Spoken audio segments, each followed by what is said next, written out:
I was hopeful for a flotilla going from Turkey now, but at the same time, I was fearful because of the way Israel reacted last time in 2010 and how so they've gone so much more insane since then. So I didn't expect anything good. So I was feared for what would happen. Well, we all, Ha- a lot of us felt as though we are on a one-way mission because we get there, yeah, but we won't come back. And a lot this is of the thing, isn't us it? genuinely thought that this was a one-way trip. And, I had to say goodbye to my family, and it was I obvious, can't imagine how that. although Yeah, nobody said it, but it was obvious we thought that we weren't going to see each other again. So it was very, very tough. yeah. And how do you see the role of Muslim governments around the world, their inaction or Well, their capacity to I react? wrote just the other day, where are the Khalid bin Walids? Where are the Saladin Ayyubis?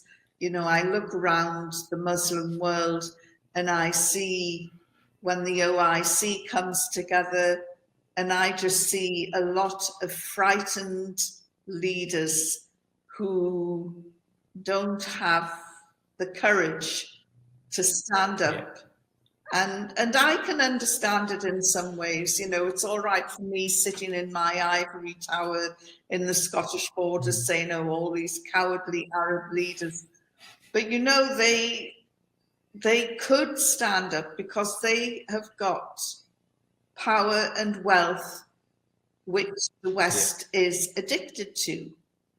And yeah, the situation in Gaza has given the Saudi crown prince an ideal opportunity to clean the slate, be yeah, forgiven for all his misdemeanors and all the horrible things that he's done, and yeah, all the human yeah. rights. If they want a leadership role, this is the opportunity to step Yeah, forward. all he has to do is say to America, Britain, and the rest of the European countries, is get back in your box, otherwise I'm cutting off the oil.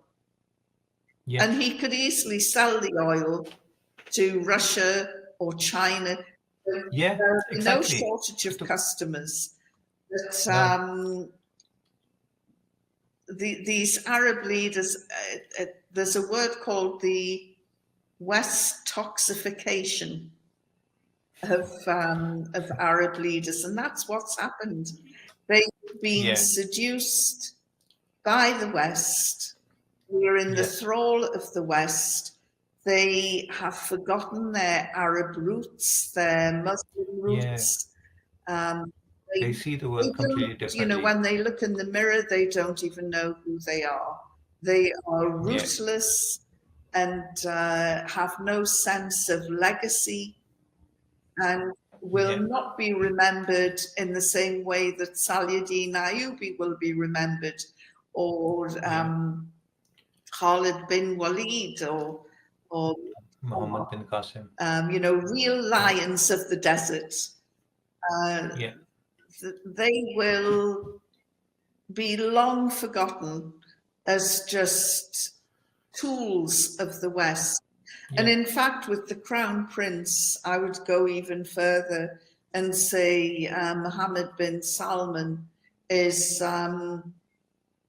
nothing more than a grave digger for Benjamin Netanyahu. And, obviously, I'm not going to go on Hajj. Um, that's exactly the thought that came to my mind just now. yes, well, I'm blessed enough to have been on Hajj twice. So before That's a that. job done.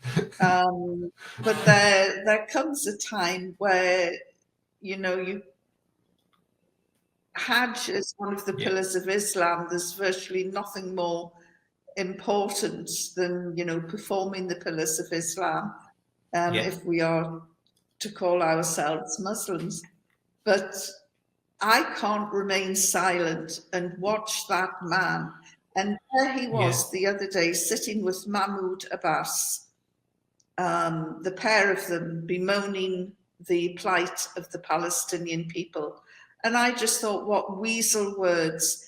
They don't cry, they don't get upset in the same way.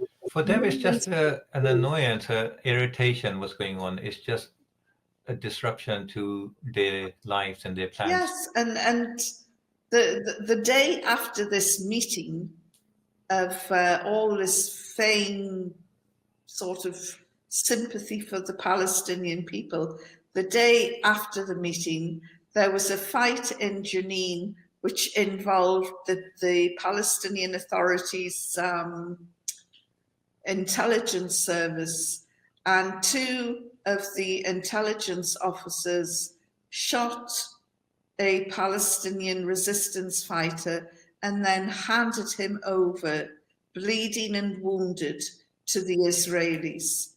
And I just couldn't find the words to. I've got the pictures of the agents, and I'm deliberating yet whether to name and shame them, but I don't know what they're going through to make them betray another Palestinian brother. It's just, it beggars belief. And I just, the Arab world has become so rotten now. And of course, there are 12,000 Palestinian prisoners in Israeli prisons, most of them held in this limbo administrative detention. And we now know there are the most heinous attacks on these prisoners by the Israelis. And some, a large number of these prisoners are women, and women are being raped. And then you have people like Mohammed bin Salman saying that he's all for reform and he's progressive, and yet he is imprisoning women. And he says that he's a sort of defender of women.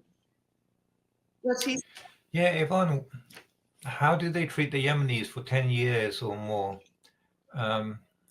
They bombed and tried to destroy everything in Yemen with the help of America, UK, France. And the Yemeni people, the Palestinian people are just amazing. I know everyone is saying that, everyone with a heart and conscience.